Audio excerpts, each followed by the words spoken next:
Hola, ¿qué tal? Bienvenidos a su programa favorito, Conversaciones sobre Terapia Sistémica, un diálogo entre terapeutas familiares y un espacio para la reflexión, el análisis, la crítica, el debate, la discusión, pero sobre todo la divulgación de la terapia familiar sistémica. Como en otras ocasiones me acompaña el psicólogo Emanuel Garibay. ¿Qué tal, Emanuel? ¿Cómo estás? Muy bien, Mauricio, muy contento de estar aquí de nuevo. Ya en la recta final de este libro que estamos revisando. Bueno, muy contento de que estemos aprendiendo mucho también, ¿no? Sí, ya es el penúltimo capítulo. Ya Es el solamente penúltimo nos falta capítulo. una transmisión más. De hecho, bueno, lo has mencionado en varias ocasiones. Este capítulo que vamos a revisar es tu capítulo favorito. Sí, de hecho lo tengo subrayado hasta con plumón fosforescente, con tinta, hasta numerada, lo que es subrayado. Lo he usado para dar clase. Y como me suele suceder cuando leo varias veces un libro, una frase que me llama mucho la atención o que me resulta muy significativa, no, no capto tanto mi interés en una primera o en una segunda lectura, sino hasta la tercera, porque Sí. pasajes que no había yo subrayado, pues en esta ocasión cuando lo volví a leer los volví a subrayar. Sí, bueno, entonces, eso quiere decir que tenemos ahí mucho contenido que abordar, ¿no? Tienes ahí muchas frases que se han vuelto célebres y que tal vez te hemos escuchado decirlas ya en algún otro momento, ¿no? Sí, bueno, como que me da la impresión de que este capítulo toca como temas muy espinosos o muy álgidos para los terapeutas familiares y que a lo mejor no todos los terapeutas, incluyendo los mismos terapeutas sistémicos, quizá no estén de acuerdo en todo lo que dice el libro, Uh-huh. porque sí maneja mucho como lenguaje como de guerra, ¿no? Como de tácticas, de estrategias como para combatir contra la familia, que siempre tiene una maniobra o una estrategia para resistirse a las intervenciones del terapeuta, y da a entender como que muchas veces el trabajo del terapeuta familiar es un camino muy largo y pedregoso, pero la única satisfacción que puede tener el terapeuta es observar el cambio en el sistema familiar, aun cuando ese cambio pueda ser caótico o pueda una intervención generar una crisis en donde aparentemente empeore la familia o empeoren los síntomas. De hecho, aquí me permití transcribir una frase que me gustó mucho de este libro, Uh-huh. de Lynn Hoffman. Dice, si la terapia está teniendo éxito, a menudo nos encontramos ante una intensificación sumamente aterradora, un súbito empeoramiento del problema o la erupción de otro nuevo y más destructivo. Y obviamente Lynn Hoffman nos dice que eso puede representar un problema para muchos terapeutas, sobre todo si son principiantes y que pueden sentir que va Claro. mal. Y de hecho este tema del cambio y su relación con las crisis, eso nos da para muchos debates desde diferentes epistemologías, ¿no? Yo recuerdo que antes me obsesionaba mucho con ese tema y me gustaba bromear cuando me enteraba que estaban dando un curso de intervención en crisis, por ejemplo, en Uh-huh. el Instituto Jalisciense de Salud Mental, y yo medio en serio, medio en broma, pues yo decía que a mí me interesaba, pero un curso que me ayudara a generar crisis. Yo quería generar crisis como terapeuta. Entonces yo quería un curso no de intervención en crisis, no, yo de generar la crisis, ¿no? De generación de Como de crisis. cambio, sin embargo, sí he escuchado a terapeutas que consideran que no forzosamente un cambio se genera a través de una crisis o de un proceso doloroso, ¿no?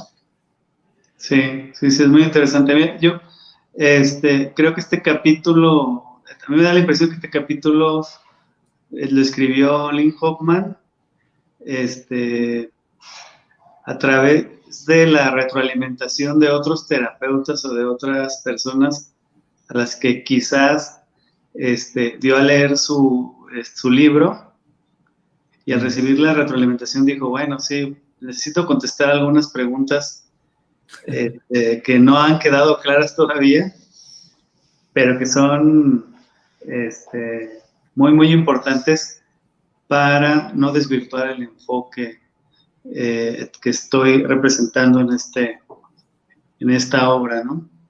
Me da la impresión de que se los dio a leer a sus compañeros, a sus alumnos, incluso a personas ajenas al enfoque sistémico, y a partir de las preguntas o las dudas que surgieron,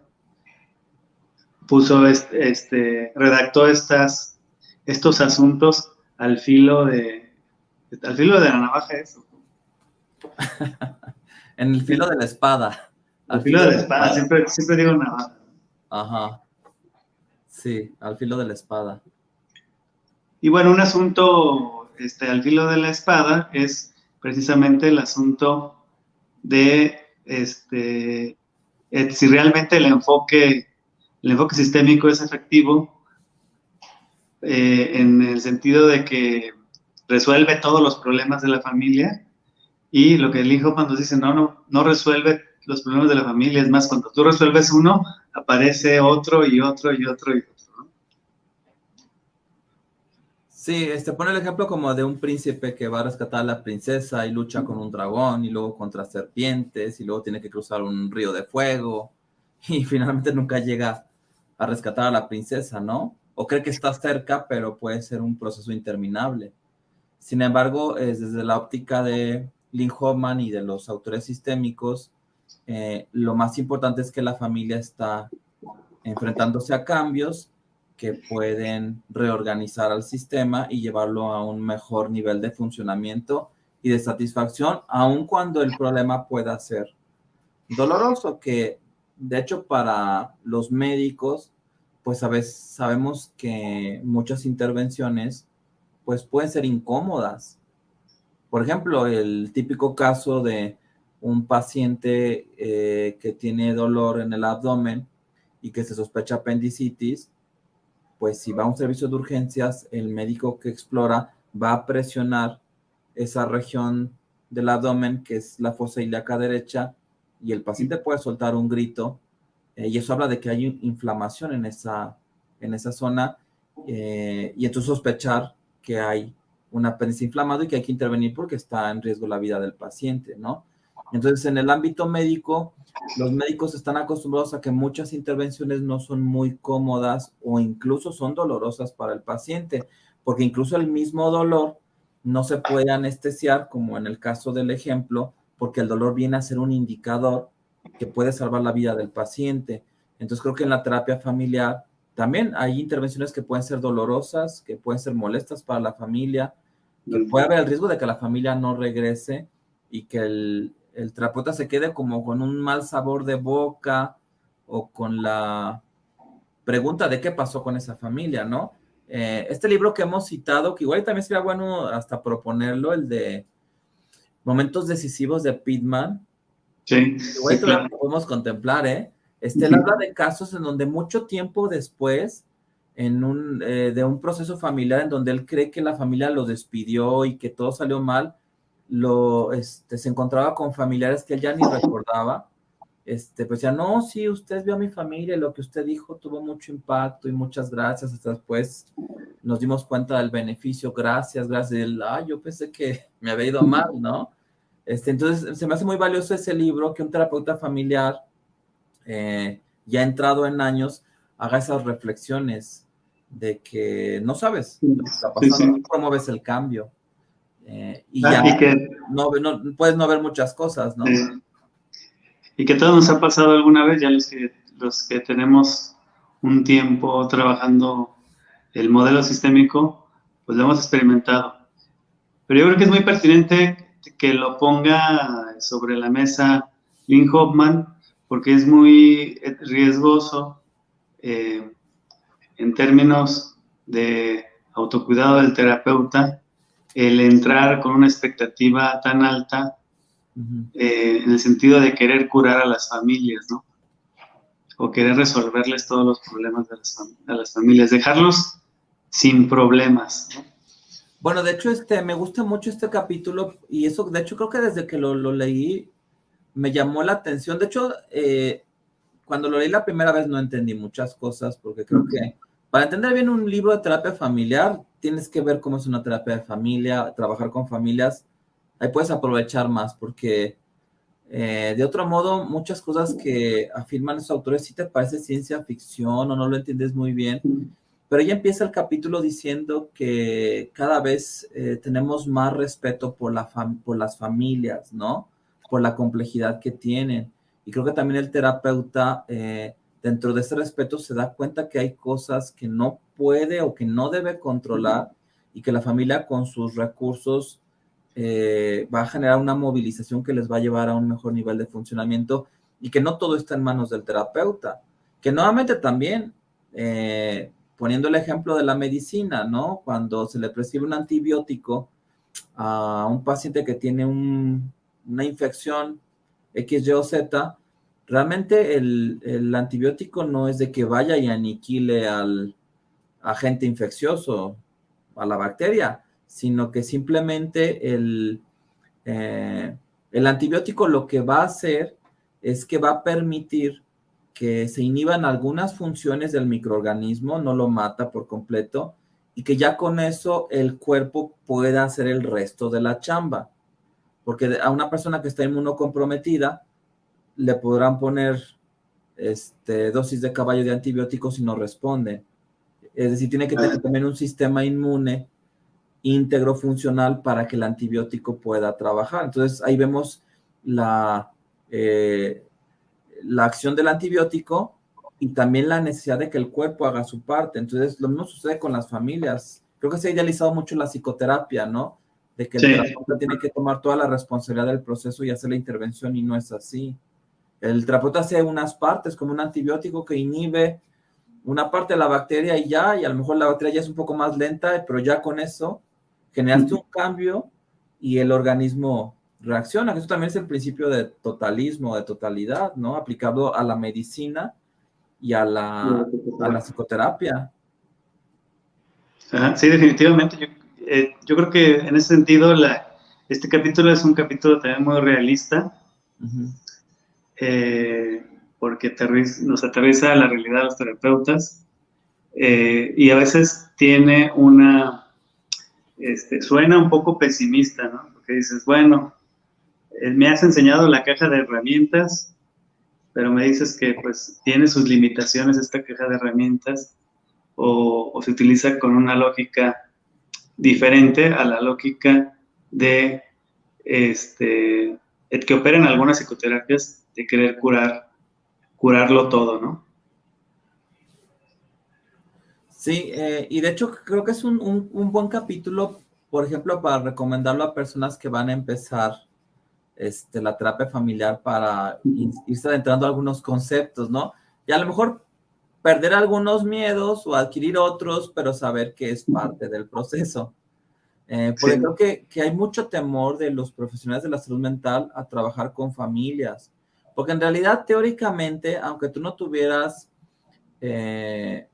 pues un entrenamiento en terapia familiar como psicólogo, como psiquiatra o profesional de las áreas de ayuda, por ejemplo, un trabajador social, pues sí podrías citar a una familia y trabajar con la familia en la medida de los recursos o habilidades o capacidades que tenga ese profesional. Para mí, una dificultad muy grande a la que me enfrenté y sigue pasando, ya lo he comentado, porque se me hace muy significativo, es que cuando yo hice la especialidad de psiquiatría, pues pasaron 4 años completos y nunca vi a un psiquiatra trabajar con una familia en el consultorio. Y no nada más ningún psiquiatra de los adscritos donde yo me formé, sino tampoco vi a un residente de mayor jerarquía citando una familia completa. Es más, tampoco vi a un residente de menor jerarquía que aún por su inocencia citara a una familia completa. Entonces se sigue conservando todavía esa como negativa a trabajar con la familia completa, como si estuviera uno violando un precepto o estuviera contaminando un proceso. Y creo que la experiencia de muchos psiquiatras que han tenido formación de 3 años o de 4 años, creo que desde hace como 20, 25 años es de 4 años la especialidad, Sí. pues sí, podrían decir lo mismo, que pasaron los años de la residencia y nunca vieron a un médico trabajar con una familia, entonces no se supera ese miedo. Sí, sí. Y bueno, lo mismo podríamos decir en, en la disciplina de la psicología. Sí, claro, y que se estudia como en lo individual. Sí. Empiezas a ver tus primeros pacientes en lo individual. Obviamente al inicio te parece abrumador, te parece un reto muy difícil de enfrentar y tú dices, no, pues si con un paciente no sé ni cómo le hago, pues cómo voy a hacer Menos con familias. completa. Pero es porque no tenemos esa epistemología sistémica de que la familia es un organismo completo y como ya lo habíamos comentado antes, entre más miembros de la familia tú cites, menos trabajo tienes que realizar. Muy bien. Excelente. Hay otro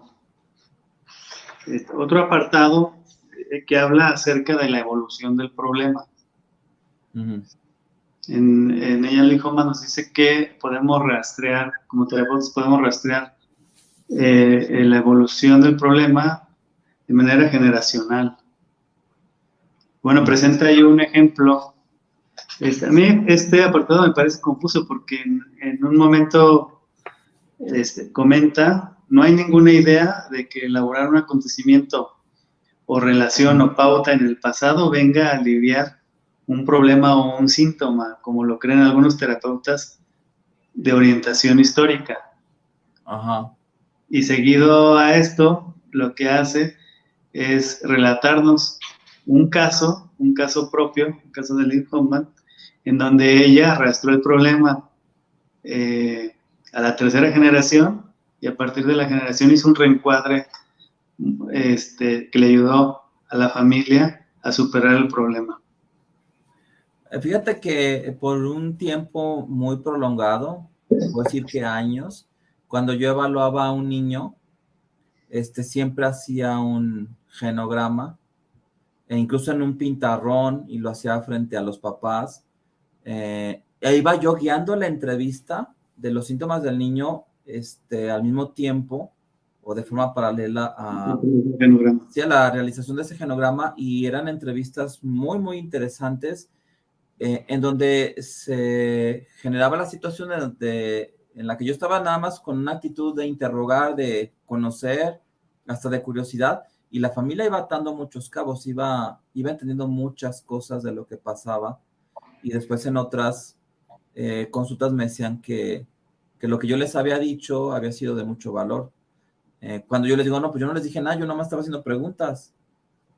Y ahí es donde ves que muchas veces simplemente un interrogatorio que abarque 2, 3 generaciones puede entrar en el terreno de lo psicoterapéutico. Sí, sí, sí, claro.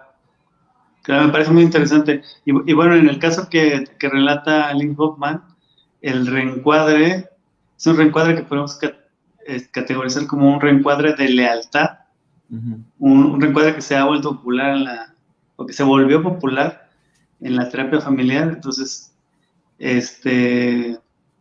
identificas una conducta que el paciente o el miembro de la familia esté realizando, un comportamiento que esté realizando, como a partir de un mandato de un miembro de generaciones anteriores. Entonces les dices algo como,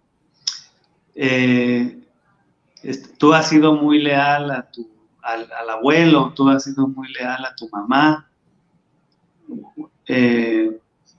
y a partir de esa lealtad te has comportado de esta manera. Entonces, a partir de ese reencuadre, puedes indicar un cambio de comportamiento, ¿no? Sí, es como en la física, el efecto de la palanca te permite generar un movimiento con poca energía que de otro modo no lograrías generar. Creo que también hay como muchas intervenciones, sobre todo reencuadramientos muy poderosos que le inyectan esa energía a la familia para poder generar un cambio, porque Minuchin dice que se van como con una piedrita en el zapato y que la situación ya les empieza a calar un poco. Y entonces ellos empiezan ya a pensar diferente, en actuar diferente, y se va dando un cambio Sí, sí, de manera sí. automática. Muy bien. Otro apartado es cómo establecer una competencia amistosa. Aquí pone sobre la mesa Lynn Hoffman algo que a veces damos por sobreentendido, ¿no? Que sin una relación terapéutica amigable, amistosa, no se podrían hacer intervenciones efectivas. Ujú. Y entonces ella nos menciona aquí en este apartado de este capítulo que el enfoque sistémico, el paradigma sistémico desafía esa idea. Y desafía la idea de que toda relación para ser efectiva necesita ser una relación amistosa, ¿no? Ajá. Sí. Bueno, aquí me gusta cómo dice, dice, es posible que una competencia de cierta índole sea requisito natural para todo cambio terapéutico. Esta idea contradice el concepto del curador-ayudador, según el cual el terapeuta es un benévolo médico de almas. Y bueno, la otra figura que surge, digo, no la menciona ahí, pero es la figura que aparece en contraposición, pues es el del provocador, ¿no? Ajá, sí. Que lo vemos en figuras como Whittaker, como el mismo Minuchin, Sí, como el mismo Erickson. Milton Erickson también era un provocador, ¿no? sí, creo que Minuchin, más que considerarse un provocador, él se consideraba alguien que desafiaba a la familia, ¿no? Y que mantenía ese doble vínculo del que ya hemos hablado. Y me gusta mucho citar esa frase de Minuchin donde dice que el terapeuta de familia se mueve en una posición en donde es amigo en lo manifiesto y adversario, nuevamente ese como lenguaje bélico de guerra, por debajo de la superficie. Sin embargo, yo, por ejemplo, cuando muestro ese lado como un poco más dramático, más de enemigo, más de poner el dedo en la llaga, sí trato como de después mostrarme cercano, empático. Antes de la pandemia les daba la mano al salir, ¿no? Les decía que les fuera muy bien, que Ahora le das el estamos al codo. pendiente. Ajá, sí. Ahora le das Aunque el no me gusta codo. tanto dar el codo, pero bueno, igual es hasta tema de investigación, ¿no? Pero al Sí, final me mostraba después como un médico muy preocupado, ¿no? Como nuevamente volviendo al ejemplo de la persona con dolor de apéndice, el cirujano te apachura, echas el grito, pero después te dice que está preocupado por ti, que va a ver la manera de poderte ayudar. Entonces, ay, qué bueno, ¿no? Estoy en buenas manos, aunque no me gustó mucho lo que hizo, porque me resultó un poco doloroso. sí, que Lynn Hoffman lo menciona aquí como poder sacarle provecho a esa jerarquía Ajá. que tiene el Uh-huh. terapeuta, ¿no? Pero ahí también nos meten en una incógnita, porque pensaríamos entonces que los terapeutas que van iniciando, que no representan una figura de autoridad frente a la familia, pues pudieran tener menos habilidades para hacer, para comportarse de manera provocativa o desafiante frente a la familia. El fin de semana tuve un módulo de un diplomado que estoy tomando, en donde un terapeuta de Monterrey que se llama Ruperto Charles, es un terapeuta que ya tiene muchos años, tiene más de 40 años empleando la terapia sistémica. Conoció a Minuchin, trabajó en, en sus participaciones cuando venía a México, en sus demostraciones, y mencionaba que un día le preguntó a Minuchin, oye, ¿cómo haces esas intervenciones de desafío, o sea, ¿cómo lo logras? ¿Cómo logras esas intervenciones de desafío? Y Minuchin lo que le dijo, bueno, cuando tengas los años que tengo yo de experiencia, los libros que yo ya he publicado, vas a poder hacerlo. Y entonces, bueno, es algo que también, es algo a lo que se enfrentan también los terapeutas que van iniciando con el modelo sistémico, ¿no? O sea, creo que un terapeuta principiante dice, es que cómo voy a desafiar a la familia. La familia te va llevando a que tú los desafíes, te va llevando esa postura. Así como un niño que se siente atrapado, a lo mejor por un doble vínculo, por alguna situación que no puede resolver, ese niño se vuelve desafiante.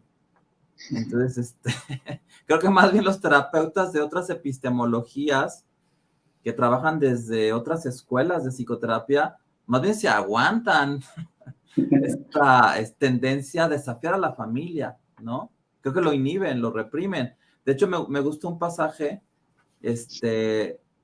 muy interesante y también, pues yo creo que muy polémico, donde Linhoman dice, sea como fuere, el enfoque sistémico no es, fíjate, por eso creo que sería bueno que esto lo leyeran quien va a empezar. Igual como lo he dicho con el libro de Minuchin, de que el último capítulo de los dados fuertes lo habían de pasar al principio, por eso lo habían de pasar al inicio. Sea como fuere, el enfoque sistémico no es para terapeutas que necesitan ser queridos a toda costa. El terapeuta no recibirá tarjetas de Navidad ni invitaciones a bodas. Los terapeutas que trabajan de este modo deben tener un coterapeuta o algún equipo, que eso lo hemos hecho nosotros, o alguna clase de grupo profesional favorable a ellos. Porque obviamente el trabajar de manera solitaria y manejar estas posiciones, pues sí puede tener un impacto emocional negativo, ¿no? Dice un problema muy real para el terapeuta que trabaja sistémicamente, sin embargo, es que puede atraer toda clase de hostilidades y reacciones negativas de los miembros de la familia. A veces hasta parece que la relación terapéutica deba ser sacrificada para lograr al menos un cambio mínimo, que ocurre aun cuando la familia se sienta abandonada y abandona el tratamiento. Poner las cosas deliberadamente de tal modo que la familia abandone la terapia y se vaya furiosa contra el terapeuta resulta sumamente incómodo, pero a veces es el precio del cambio. Si debe haber un chivo expiatorio, lo mejor es que sea el profesional. De hecho, eso es muy triste, ¿no? Es muy triste, es muy triste. Pero yo creo que en mi caso esta es la frase que más he citado de este libro.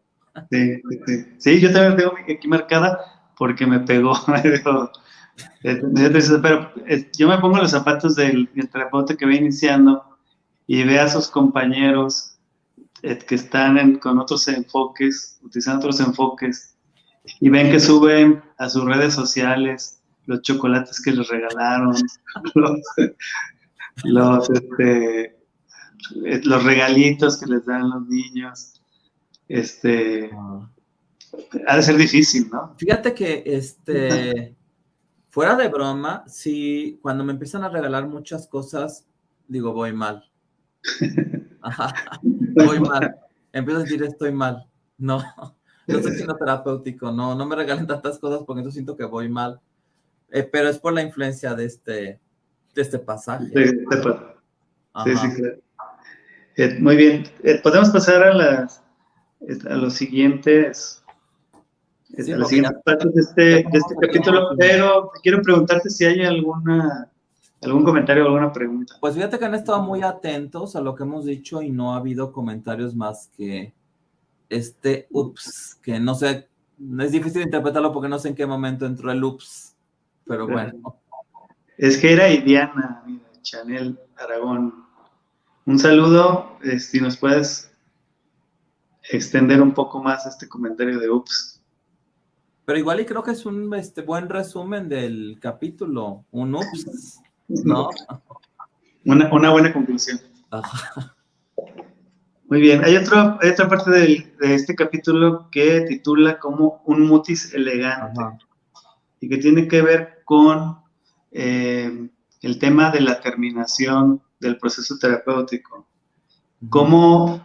¿Cómo terminar un proceso terapéutico desde estas prácticas sistémicas estamos hablando.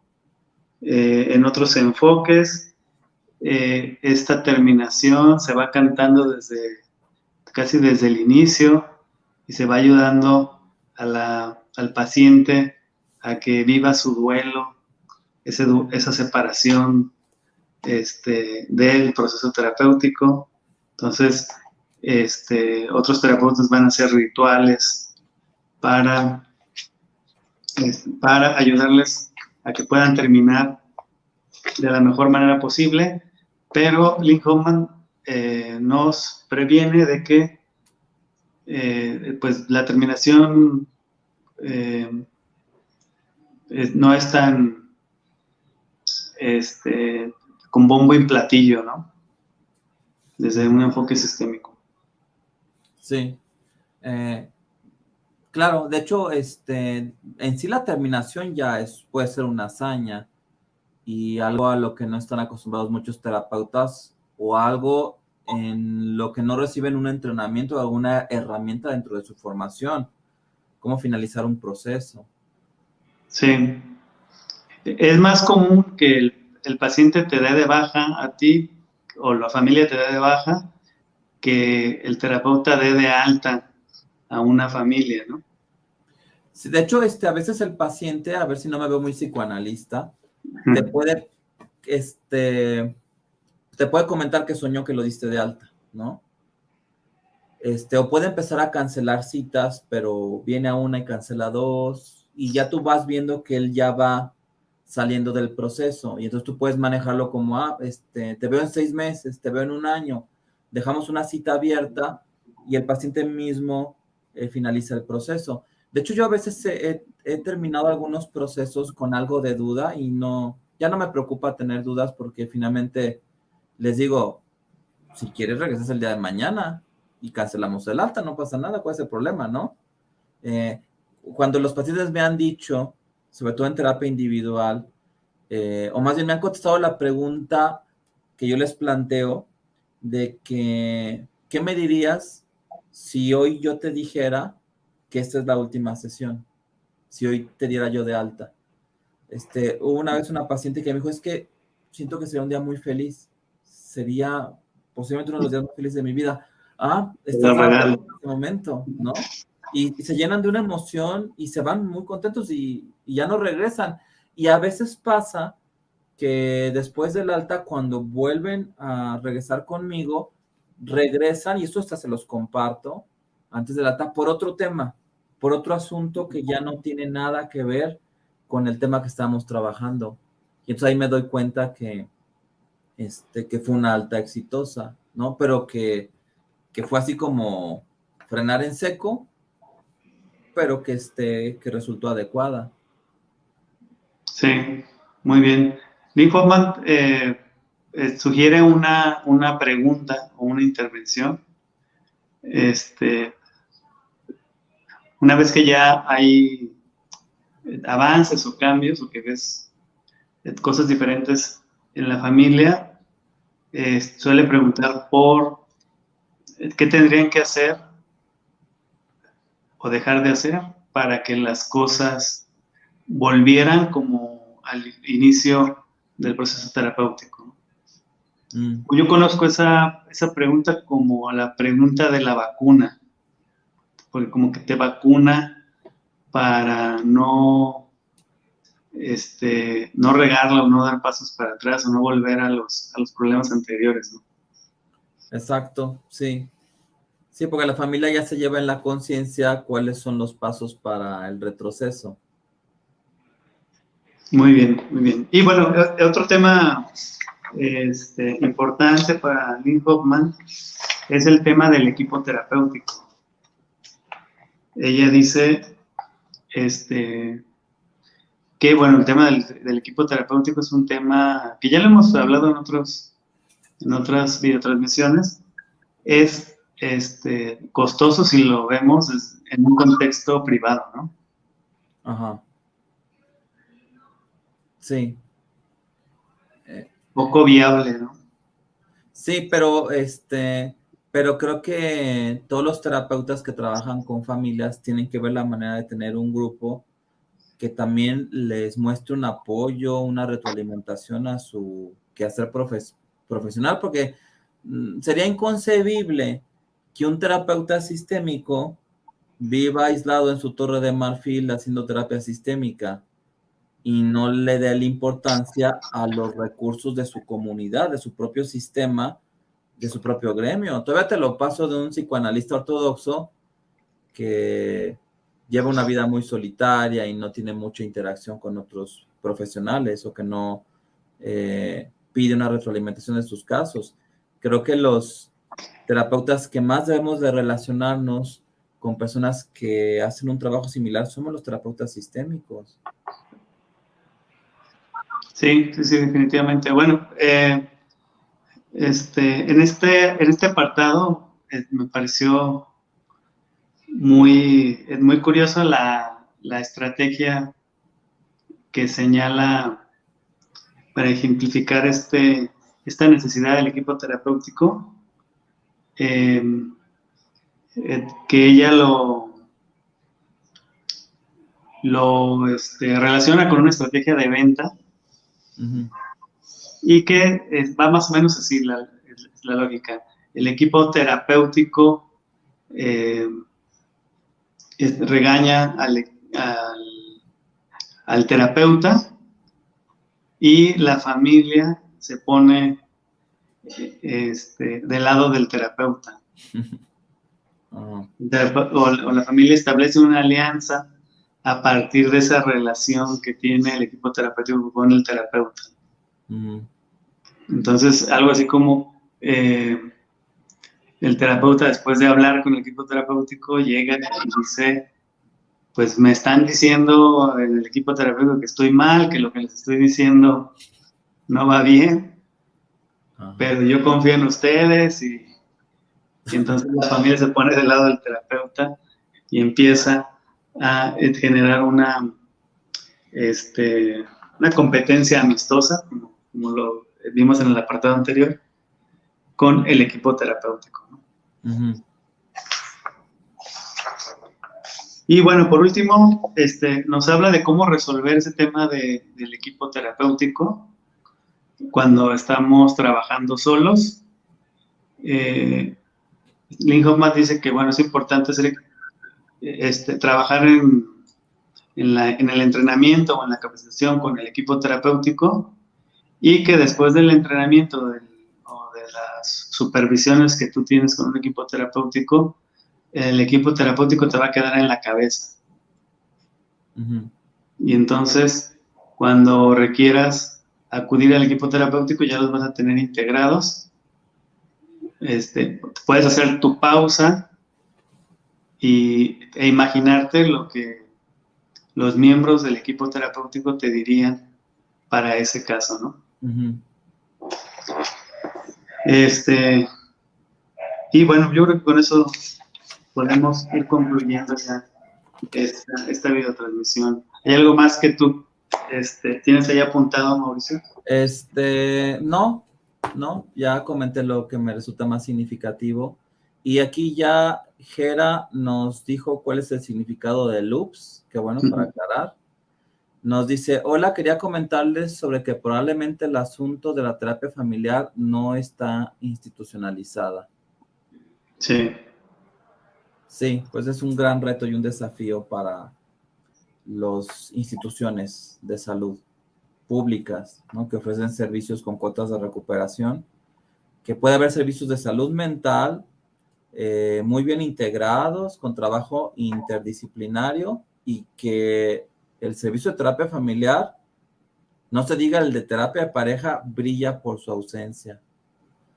Y dice, muchos tienen miedo de ser dados de alta, miedo a volver a tener síntomas. Sí, de hecho, ese miedo al alta o el miedo al retorno a los síntomas puede ser también un área a trabajar en la terapia, en donde hay técnicas específicamente para eso. Y que el miedo también lo puede tener el propio terapeuta, ¿eh? Sí, también. Ajá. Que de hecho aquí también podrías hasta prescribir el síntoma unos 3 meses, ¿no? los próximos 3 meses quiero que tengas mucho miedo a tu alta, mucho miedo, que 1 hora al día, que tú tengas libre en tu casa de 6 a 7 si quieres, te encierres y pienses en todo el miedo que va a representar el alta, todos los días de lunes a domingo, ¿no? El paciente va a llegar, no, ya denme de alta, no, ya me imprimí todo el miedo, ¿no? Entonces, Sí. es cierto, todo puede ser un foco para las intervenciones sistémicas. Sí, sí, definitivamente. Y bueno, volviendo al tema de la terapia familiar que no está institucionalizada o es difícil verla en las instituciones, a mí me gustaría agregar que aún habiendo en las instituciones terapeutas familiares o terapeutas con entrenamiento sistémico, el sistema o la institución se las arregla para Engullirlo. opacarlos, ¿no? Ajá. Para comérselos. Sí. Sí, es Entonces, todo un tema lo de, que también ha sido uno de nuestros temas favoritos, ¿no? sí, sí, sí. La terapia familiar y las instituciones. Sí, claro. Bueno, pues nos vamos, Emanuel. Pues gracias a todos los que estuvieron charlando con nosotros. Nos vemos para el próximo miércoles. Ya el final, ¿no? El epílogo. Sí, el epílogo. Muy bien. Está muy bien, cuídense mucho. Hasta luego.